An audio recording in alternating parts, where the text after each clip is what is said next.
Saludos a todos mis queridos amigos y hermanos del mundo hispano. Les habla Carlos D. Aponte de la Continuación de la Iglesia de Dios. Y hoy estamos celebrando esa gran fiesta del último y gran día. Y comienzo formulando unas preguntas. ¿Están perdidos todos aquellos que no han conocido a Dios en el transcurso de sus vidas? ¿Qué acerca de los bebés que han sido abortados o han sido natimuertos? ¿Qué hay sobre los que murieron en el diluvio y Sodoma y Gomorra y los israelitas que murieron en el desierto? ¿Qué pasará con aquellos que oyen el mensaje del Evangelio del Reino de Dios y no son convertidos en este tiempo del fin? ¿Se perderán todos ellos y se quemarán en el lago de fuego? Y bien, ustedes podrían haber escuchado a personas hablando en algún velorio. Tan bueno que era fulano o fulana, tan simpático o simpática y jovial que era. Era una buena trabajadora o un buen trabajador y un verdadero o una verdadera benefactora de la comunidad. Pero fulano o fulano no era cristiana. No lograba interesarle la idea de que Dios pudiera estar representado por centenares de religiones llamadas cristianas. Por eso murió sin jamás haber aceptado a Cristo. Pero reflexionemos sobre esto. Ustedes seguramente conocen a una o a varias personas como fulano o fulana. Según las normas del mundo, las personas siempre son buenas, pero no tratan de hacerse pasar por cristianos. ¿Qué les sucede al morir? Las envía Dios a un infierno ardiente donde serán castigadas para siempre, solo porque el llamado cristianismo de este mundo no los convenció. ¿Qué sucederá a quienes mueran de hambre en distintas partes del mundo antes que se ponga el sol de hoy? Muchos de ellos no han oído jamás el nombre de Jesucristo. Entonces, ¿están estas personas perdidas? Recuerden, antes de responder, que según la Biblia no hay otra puerta para entrar en el reino de Dios distinta de Jesús. Abran sus Biblias y pasemos al Evangelio de Juan capítulo 10 y vamos a leer los versículos 1 al 12. De cierto os digo, el que no entra por la puerta en el redil de las ovejas, sino que sube por otra parte, ese es ladrón y salteador. Mas el que entra por la puerta, el pastor de las ovejas es. A este abre el portero, y las ovejas oyen su voz, y a sus ovejas llama por su nombre, y las saca. Y cuando ha sacado fuera todas las propias, va delante de ellas, y las ovejas le siguen, porque conocen su voz. Mas al extraño no seguirán, sino huirán de él, porque no conocen la voz de los extraños. Esta alegoría les dijo Jesús, pero ellos no entendieron qué era lo que les decía.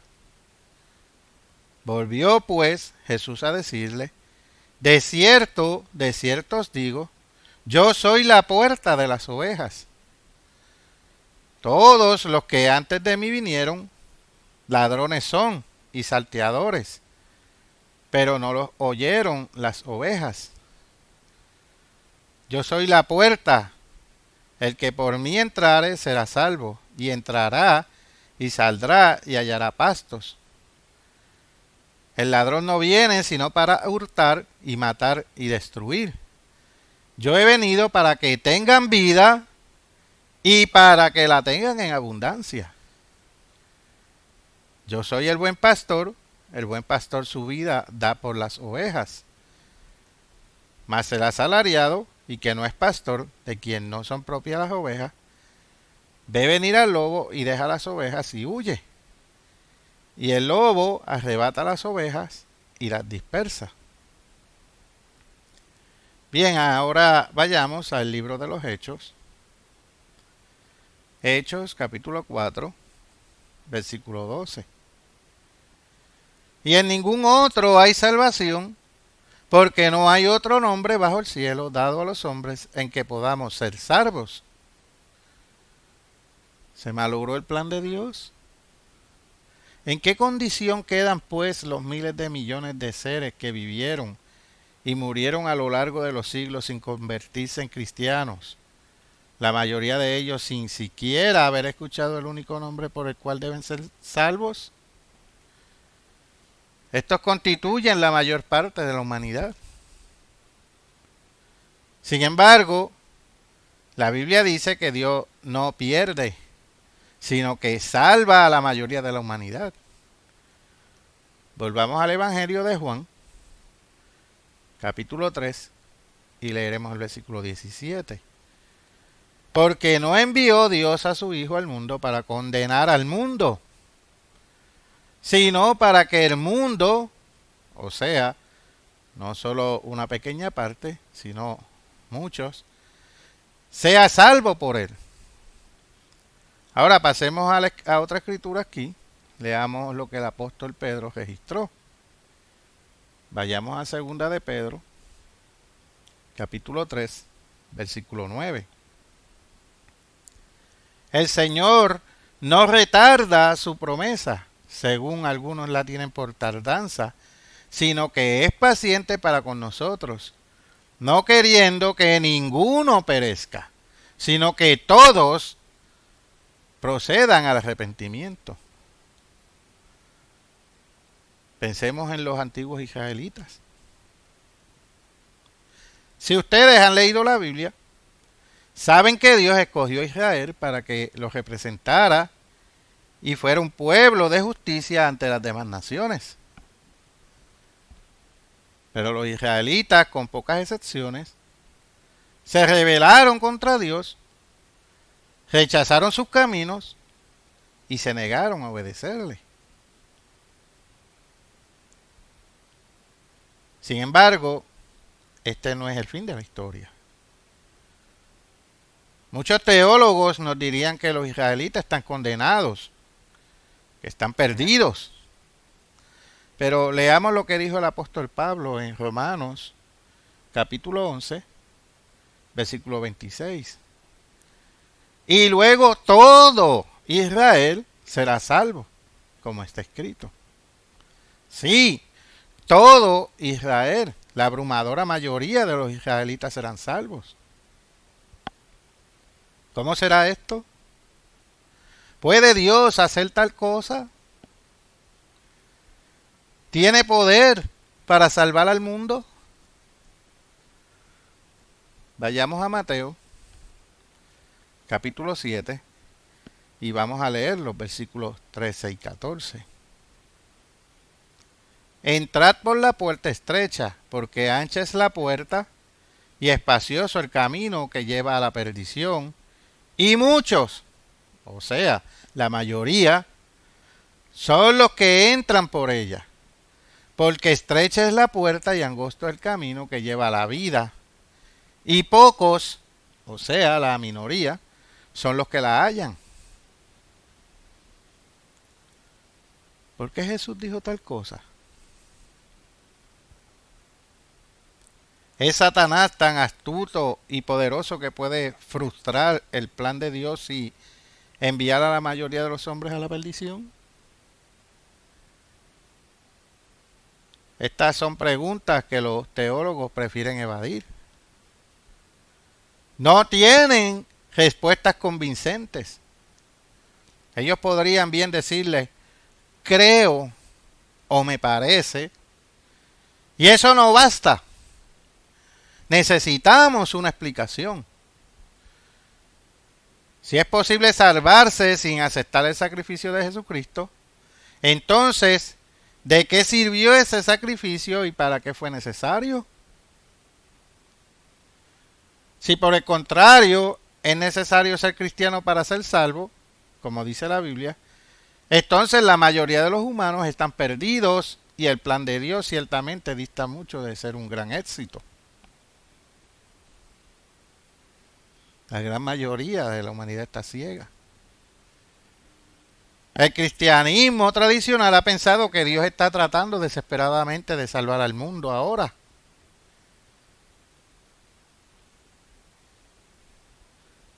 Nada está más lejos de la verdad. Noten lo que Jesús declaró cuando sus discípulos le preguntaron por qué hablaba a las multitudes en parábolas. Pasemos a Marcos capítulo 4, versículo 11. Y les dijo, a vosotros, o sea, al pequeño grupo de discípulos, os he dado saber el misterio del reino de Dios, mas los que están afuera, aquí la gran mayoría, por parábolas todas las cosas. ¿Por qué? Para que las multitudes entendieran más fácilmente las enseñanzas de Jesús y se convirtieran. No, todo lo contrario. Para que la verdad fuese difícil de entender y para que las multitudes no se convirtieran. Jesús habló en parábolas. ¿Para qué razón? Leamos el versículo 12. Para que viendo vean y no perciban, y oyendo oigan y no entiendan, para que no se conviertan y les sean perdonados los pecados. ¿No se han preguntado ustedes por qué Jesús, siendo Dios en la carne, fue rechazado por las masas y al final de su ministerio tuvo poco más de 100 seguidores? Esto fue así, no obstante los milagros y demás pruebas que él era el Mesías. El apóstol Juan revela el porqué.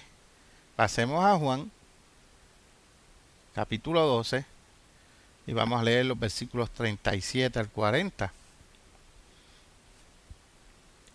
Pero a pesar de que había hecho tantas señales delante de ellos, no creían en él, para que se cumpliese la palabra del profeta Isaías, que dijo, Señor, ¿quién ha creído a nuestro anuncio?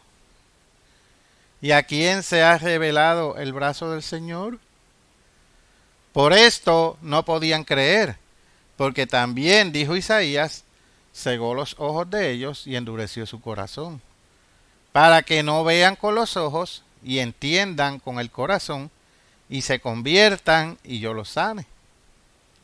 Más claro no puede estar. Ellos no podían creer porque Dios cegó los ojos de ellos y endureció su corazón. Pasemos a 2 de Corintios, capítulo 4, versículo 4. Y esto dice, en los cuales el Dios de este siglo cegó el entendimiento de los incrédulos, para que no les resplandezca la luz del evangelio de la gloria de Cristo, el cual es la imagen de Dios. Dios puede causar esta ceguera mediante la naturaleza humana o mediante el mismo Satanás. Pero es obviamente Dios quien está al mando. Él es el responsable de haberlo permitido. Y las fiestas santas de Dios nos dicen cuándo tendrá Él misericordia de aquellos miles de seres enceguecidos que han vivido a través de la historia. Todo comenzó con Adán y con Eva, quienes escogieron el camino de la desobediencia a Dios y sus leyes. Desde entonces, a lo largo de casi 6.000 años, el hombre ha estado enanejado de su creador y ciego ante las grandes verdades espirituales. Las únicas excepciones a esta ceguera espiritual han sido las pocas personas que Dios ha llamado a lo largo de los siglos y cuyos ojos Él ha abierto. Vayamos a Juan, capítulo 6, versículo 44. Ninguno puede venir a mí si el Padre que me envió no le trajere, y yo le resucitaré en el día postrero. Estos son los pocos que han seguido el camino recto y estrecho que lleva a la vida eterna. Pasemos a Proverbios, capítulo 14, y vamos a leer el versículo 12. Hay camino que al hombre le parece derecho, pero su fin es camino de muerte. El resto de la humanidad, miles de millones de seres, han seguido haciendo lo que le parece bien a sus propios ojos. Dios les ha permitido formar sus propios gobiernos, librar sus propias guerras y morir en ellas.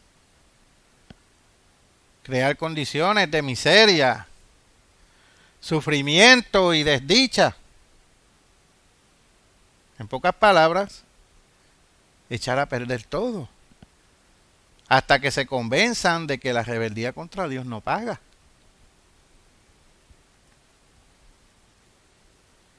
Entonces, cuando la humanidad esté a punto de aniquilarse en la última guerra, Dios intervendrá sobrenaturalmente, directamente en los asuntos del hombre.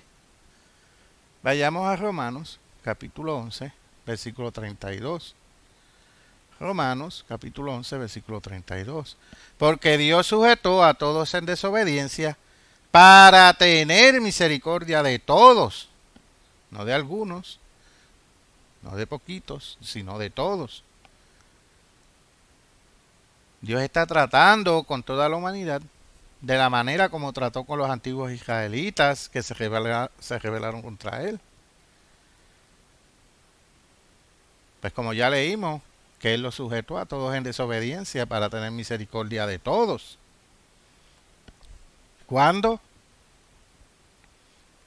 ¿Cuándo tendrá Dios misericordia de estos miles de millones de seres enceguecidos? ¿Cuándo tendrá misericordia de los habitantes de Sodoma y Gomorra? ¿Cuándo tendrá Dios misericordia de los miles de seres engañados que vivieron en tiempos del Imperio Babilónico, el Imperio Romano, la Edad Media y aún hoy? ¿Cuándo tendrá Dios misericordia de aquellos que consumieron su breve vida terrenal haciendo lo que parecía correcto a sus propios ojos, como ya leímos en Proverbios 14:12? Grandes y pequeños, poderosos y débiles, ricos y pobres, eruditos y analfabetos, todos ciegos ante la verdad de Dios. Sí. ¿Cuándo tendrá Dios misericordia de todos ellos? La respuesta está revelada en los días santos que Dios dio a su iglesia. Esto nos recuerda los principales pasos en el plan de Dios que está cumpliendo aquí en la tierra. Dichas fiestas están enumeradas cronológicamente en el libro de Levítico 23. Pero la mayoría las menciona en muchas partes. El mundo, incluso el cristianismo tradicional, no guarda los días santos de Dios, sus fiestas, y por esta razón no entiende cómo Dios está desarrollando su plan. Ya hemos celebrado 6 de las fiestas, de 7 fiestas anuales de Dios. Y hoy estamos aquí guardando la 7ª fiesta, llamada el último y gran día. Vayamos por favor a Juan, capítulo 7, versículo 37. En el último y gran día de la fiesta, Jesús se puso en pie y alzó la voz diciendo: si alguno tiene sed, venga a mí y beba. Ahora vayamos a Levítico capítulo 23 y al versículo 36. Levítico 23, versículo 36. 7 días ofreceréis ofrenda encendida al Eterno. El octavo día tendréis santa convocación y ofreceréis ofrenda encendida al Eterno. Es fiesta, ningún trabajo de siervo haréis. ¿Y qué representan estas fiestas? La secuencia de acontecimientos en un futuro no muy lejano, indicados en las profecías de la Biblia, especialmente en el libro de Apocalipsis, nos lo muestran. Voy a dar aquí un resumen breve del significado de estas fiestas. La fiesta de las trompetas representa la intervención directa de Dios en los asuntos del mundo. Para anunciarla, los ángeles tocarán trompetas como aparece registrado en los capítulos 8 y 9 de Apocalipsis. Veamos qué sucede cuando suena la trompeta final. Pasemos a Apocalipsis, capítulo 11, y vamos a leer los versículos 15 al 18. El séptimo ángel tocó la trompeta, y hubo grandes voces en el cielo que decían: los reinos del mundo han venido a ser de nuestro Señor y de su Cristo, y Él reinará por los siglos de los siglos. Y los 24 ancianos que estaban sentados delante de Dios en sus tronos, se postraron sobre sus rostros y adoraron a Dios, diciendo: te damos gracias, Señor Dios Todopoderoso, el que es y eras y que has de venir, porque has tomado tu gran poder y has reinado. Y se airaron las naciones, y tu ira ha venido, y el tiempo de juzgar a los muertos, y de dar el galardón a tus siervos los profetas, a los santos, y a los que temen tu nombre, a los pequeños y los grandes, y de destruir a los que destruyen la tierra. Ahora pasemos a 1 Tesalonicenses. 1 Tesalonicenses capítulo 4. Versículos 16 y 17. Porque el Señor mismo, con voz de mando, con voz de arcángel y con trompeta de Dios, descenderá del cielo, y los muertos en Cristo resucitarán primero. Luego nosotros los que vivimos, los que hayamos quedado, seremos arrebatados juntamente con ellos en las nubes para recibir al Señor en el aire, y así estaremos siempre con el Señor.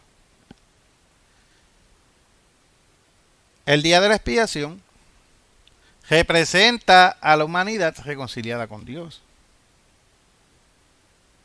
Satanás, el autor de pecado, quedará restringido en el abismo por 1000 años. Vayamos a Apocalipsis capítulo 20, vamos a leer los versículos 1 al 3. Vi a un ángel que descendía del cielo con la llave del abismo y una gran cadena en la mano, y prendió al dragón, la serpiente antigua, que es diablo y Satanás, y lo ató por 1000 años, y lo arrojó al abismo, y lo encerró, y puso su sello sobre él, para que no engañase más a las naciones, hasta que fuesen cumplidos 1000 años. Y después de esto debe ser desatado por un poco de tiempo. Estos 1000 años, conocidos como el milenio, serán un periodo de felicidad bajo el gobierno de Dios, y están representados por los 7 días de la fiesta de los tabernáculos. Leamos ahora el versículo 6. Bienaventurado y santo el que tiene parte en la primera resurrección. La segunda muerte no tiene potestad sobre estos, sino que serán sacerdotes de Dios y de Cristo, y reinarán con él 1000 años. En esos 1000 años, todos los habitantes de la tierra conocerán la verdad de Dios. Vayamos al libro del profeta Habacuc, capítulo 2, versículo 14. Porque la tierra será llena del conocimiento de la gloria del Eterno, como las aguas cubren el mar. ellos aprenderán y vivirán conforme a la verdad de Dios. El resultado será un mundo de prosperidad. Queda la última fiesta, la que se llama el último y gran día, o simplemente el último gran día. El plan divino no termina con el milenio. Gracias a Dios por eso. Si fuera así, las pocas personas convertidas por Dios durante 6.000 años de gobierno humano estarían en su reino. Y la gran cosecha de personas que se convertirán durante el gobierno milenial también estarían en el reino de Dios. Pero la mayoría de los seres humanos, los miles de millones que han existido desde Adán, y que estuvieron ciegos y sin oportunidad de salvación, quedarían excluidos.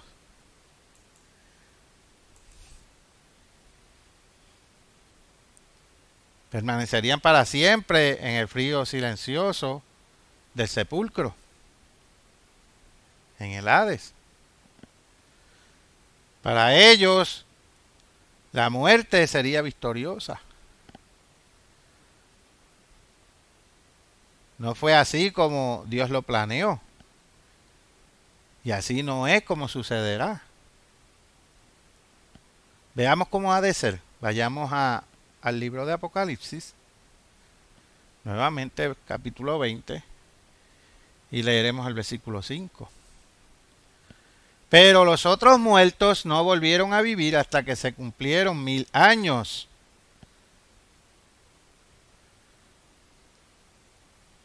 Después de los 1000 años, los otros muertos, o sea, los miles de millones de seres, tanto los del diluvio, los de Sodoma y Gomorra, y los israelitas que murieron en el desierto por desobedecer a Dios, volverán a vivir de nuevo. Ahora pasemos a Ezequiel,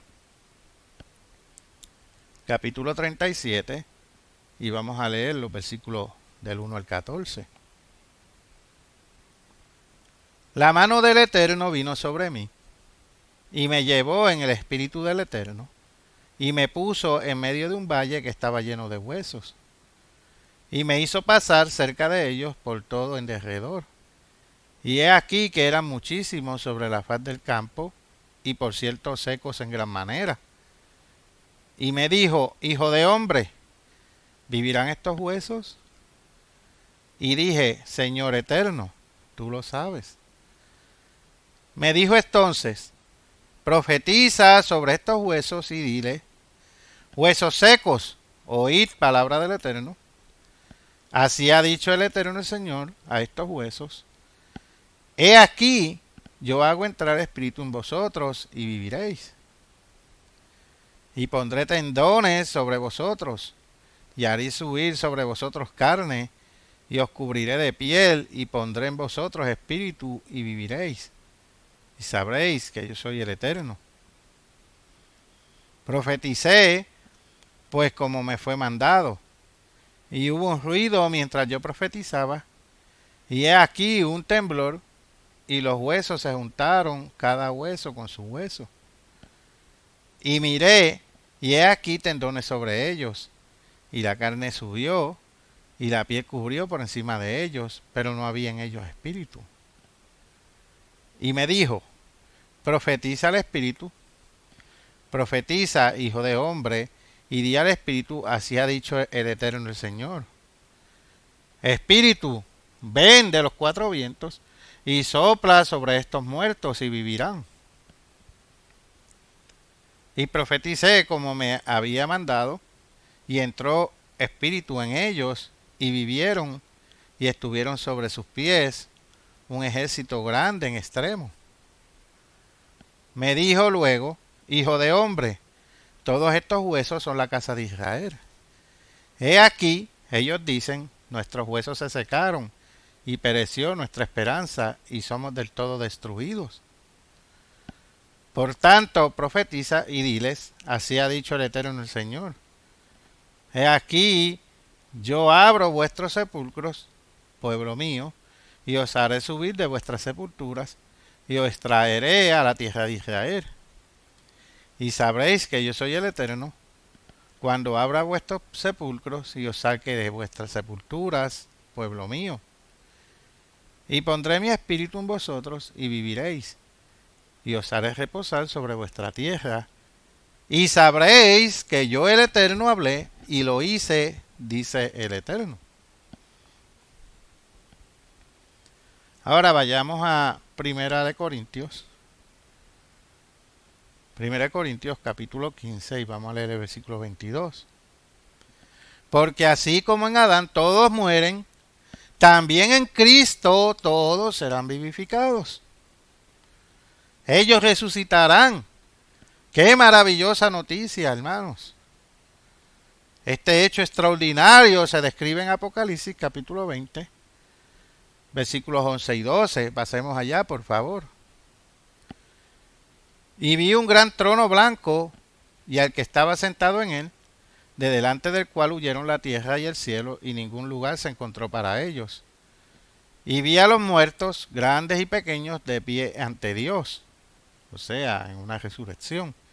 Y los libros, en griego, la palabra libro griego, es Biblia, lo que nosotros llamamos la Biblia. Fueron abiertos, o sea, ya no estaban sellados, incomprensibles para esta multitud. Pero sigamos leyendo. Y otro libro fue abierto, el cual es el libro de la vida. O sea, todos tienen oportunidad de recibir la vida eterna. Juan tuvo una visión de Dios en su trono. Esta segunda resurrección no es una segunda oportunidad de salvación. Es para las personas que no tuvieron una primera oportunidad. Es la primera y única oportunidad que ellas tendrán para entender el camino de Dios y recibir su Espíritu Santo. Pero sigamos leyendo el versículo 12, la parte final. Y fueron juzgados los muertos por las cosas que estaban escritas en los libros según sus obras. Fueron juzgados, no sentenciados, no fueron condenados. Este juicio abarca un periodo de tiempo en que se revela a estas personas la verdad de Dios. Veamos qué escribió el apóstol Pablo. Pasemos a Hebreos, capítulo 9, versículo 27. Y de la manera que esté establecido para los hombres que mueran una sola vez, y después de esto, o sea, después que mueren y resucitan, el juicio. Aquí lo que escribió el apóstol Pablo lo dice claramente, aunque pocos caen en cuenta. Pasemos a Isaías, capítulo 65, y vamos a leer los versículos 20 al 25. No habrá más allí niño que muera de pocos días, ni viejo que sus días no cumpla, porque el niño morirá de 100 años y el pecador de 100 años será maldito. O sea, ellos van a tener la oportunidad de ser resucitados y se les dará un tiempo de 100 años y entonces ellos van a aprender la verdad de Dios y tendrán que elegir entre la verdad o morir. Versículo 21. Edificarán casas y morarán en ellas, plantarán viñas y comerán del fruto de ellas. No edificarán para que otro habite, ni plantarán para que otro coma, porque según los días de los árboles serán los días de mi pueblo, y mis escogidos disfrutarán la obra de sus manos. No trabajarán en vano, ni darán a luz para maldición, porque son linaje de los benditos del Eterno y sus descendientes con ellos. Y antes que clamen, responderé yo, mientras aún hablan, yo habré oído. El lobo y el cordero serán apacentados juntos, y el león comerá paja como el buey, y el polvo será el alimento de la serpiente. no afligirán ni harán mal en todo mi santo monte, dijo el Eterno. Esto indica que todos los que resuciten en este periodo de juicio, desde los bebés hasta los ancianos, tendrán 100 años para aprender a vivir según las leyes de Dios. Esta segunda resurrección es la primera y única oportunidad que tendrá la humanidad para entender el camino de Dios. Aquel será el momento culminante del plan de Dios para la humanidad. Millones de personas volverán a vivir. A ellos les parecerá que murieron apenas hace un momento, aunque hayan transcurrido miles de años. Algunas murieron en guerras, otras por enfermedad, unas fueron asesinadas, otras se suicidaron y otras murieron en accidentes o en campos de concentración, hasta ahogados en naufragios. De repente, allí estarán todas, vivas de nuevo, de pie ante los miembros de la familia de Dios, con su enorme variedad de culturas, idiomas y experiencias. Los que fueron ciegos o cojos verán y caminarán por primera vez. Los que murieron en la esclavitud serán libres. Qué sorpresa sentirán cuando comprendan lo que ha sucedido. Tendrá que haber una organización de las masas y será preciso enseñarle los caminos de Dios. Será una época de alegría y acción. Volvamos al libro de Apocalipsis, capítulo 20, versículo 15. Y el que no se halló inscrito en el libro de la vida fue lanzado al lago de fuego. Esto es cuando haya terminado el juicio, el lago de fuego destruirá a una pequeña minoría de personas que han visto y conocido la verdad, pero que la rechazaron deliberadamente. Empero, la gran mayoría se unirán a los que ya forman parte del reino de Dios. Compartirán los maravillosos planes que Dios tiene en mente para el resto de la eternidad. Todo esto gracias a la misericordia que Dios derramará sobre ellos en aquel último y gran día. Hasta aquí este sermón. Les habló Carlos D. Aponte de la continuación de la Iglesia de Dios. Hasta la próxima, mis queridos amigos y hermanos.